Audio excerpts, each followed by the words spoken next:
একটা সংঘাতের দিকে নিয়ে যেতে চাচ্ছে, নৈরাজ্যের দিকে নিয়ে যেতে চাচ্ছে।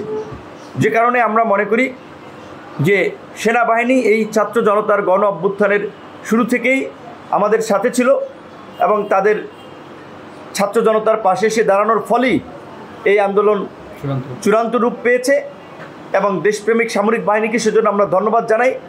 আমরা যে একটা নতুন রাষ্ট্র, নতুন রাজনৈতিক ব্যবস্থা গড়ে তুলতে চাই, সেখানে সামরিক বাহিনী, প্রশাসন, ছাত্র জনতা সকলের অংশগ্রহণ প্রয়োজন। সেখানে সামরিক বাহিনী কিংবা প্রশাসনের মধ্যে এই ধরনের বিশৃঙ্খলা তৈরি করে উস্কানি দিয়ে এটা করা সম্ভব নয়। যারা এগুলো করছে এর পেছনের কারণগুলো খতিয়ে দেখা দরকার। সেখানে সেনাপ্রধান পরিষ্কারভাবে এই রাজনৈতিক নেতৃবৃন্দ যেটি দীর্ঘদিন ধরে বলে আসছে, সুনির্দিষ্ট নির্বাচনের রোডম্যাপ ঘোষিত না হলে দেশি বিদেশি বিনিয়োগকারীরা আস্থা পাবে না, দেশে স্থিতিশীলতা আসবে না। সেনাপ্রধান সেটা কিন্তু বলেছে, আপনারা দেখেছেন যে নির্বাচন ডিসেম্বরের মধ্যে করিডোর বন্ধ না দেওয়ার জন্য, যেটা তো আমাদের দাবি ছিল। তো ওনার এই বক্তব্যগুলো তো আমাদের সাথী জনগণের চিন্তার একটা প্রতিফলন আমরা দেখতে পাচ্ছি। তো সেই জায়গা থেকে আমরা সরকারকে বলবো যে দেশের এই অস্থিরতা কাটিয়ে উঠতে সুনির্দিষ্ট নির্বাচনী রোডম্যাপ ঘোষণা করুন। আমরা দ্রুত সময়ের মধ্যেই এই সুনির্দিষ্ট রোডম্যাপের জন্য সরকারকে জাতীয় সংলাপের আহ্বান জানাই। সরকার যদি রোডম্যাপ ঘোষণা না করে তাহলে আমরা আমাদের জায়গা থেকে, যেহেতু আমরা আন্দোলন করেছি, ফাঁসিবাদ হটিয়েছি, আমরা রাজনৈতিক দলগুলোর সাথে আলাপ আলোচনা করে প্রয়োজনে আমরা রাজপথে নামবো সুনির্দিষ্ট রোডম্যাপের দাবিতে। একই সাথে একটা বিষয় আপনারা লক্ষ্য করেছেন যে গতকালকে এই জাতীয় নাগরিক পার্টির নেতা এখন অনেকে ওইখানে গিয়ে নেতা হয়ে যাচ্ছে, যারা আগে বিভিন্ন রাজনৈতিক দলের আপনার অখ্যাত নেতা ছিলেন কিংবা রাজনৈতিক দলছুট, বিভিন্ন জায়গার দলছুটদেরকে নিয়ে একটা দল গঠন করেছে, যার নিবন্ধনই এখন পর্যন্ত হয় নাই। তারা নির্বাচন কমিশনের সামনে গিয়ে নির্বাচন কমিশনকে আপনার বিতর্কিত করে মন্তব্য করছে, নির্বাচনই তো হয় নাই, তাহলে নির্বাচন কমিশনের ভূমিকা নিয়ে কীভাবে তারা প্রশ্ন তোলে? আর তারা তো নিবন্ধিত দলই না, সেখানে তারা নির্বাচন কমিশনের পদত্যাগ চাচ্ছে।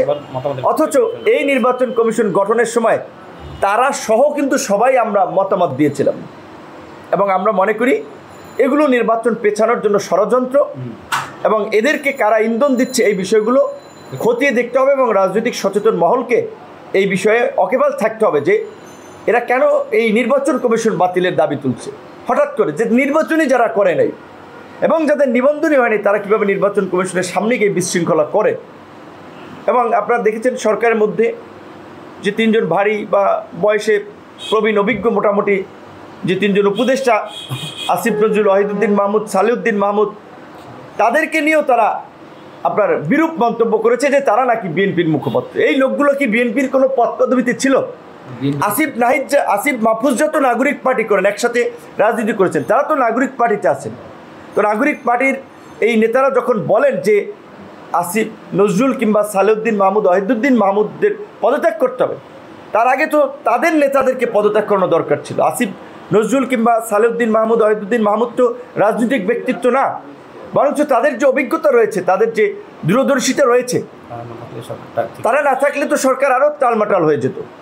সেখানে তাদের পদত্যাগ চাওয়া হচ্ছে। এখন আমরা আসলে শঙ্কিত যে তাদের পদত্যাগ চাওয়া হচ্ছে, মানে এইটি আবার কোন কারণে, নতুন কোন ষড়যন্ত্র?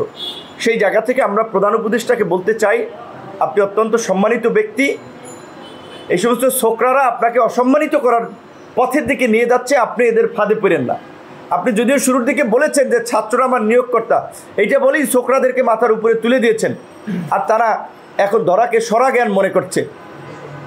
মধ্যরাতে বিভিন্ন বাড়িতে গিয়ে আপনার দিনের বেলা টাকা পয়সা দাবি করছে, না দিতে পারলে মধ্যরাতে তাকে আপনার হানা দিচ্ছে।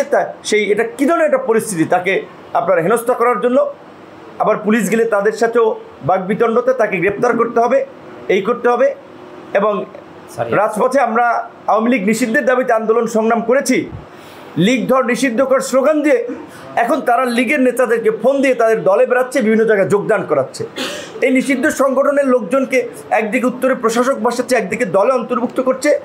এদের কর্মকাণ্ড জাতীয় ঐক্য এবং সংহতির পথে একটা বড় ধরনের অন্তরায় হয়ে দাঁড়াচ্ছে।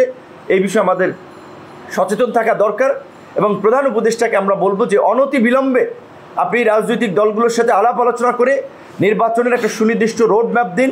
নির্বাচনের রোডম্যাপ ছাড়া এই রাজনৈতিক অস্থিরতা কাটবে না, দেশে স্থিতিশীলতা আসবে না এবং রাজনৈতিক দলগুলোর সাথে আপনার সরকারের দূরত্ব কাটবে না।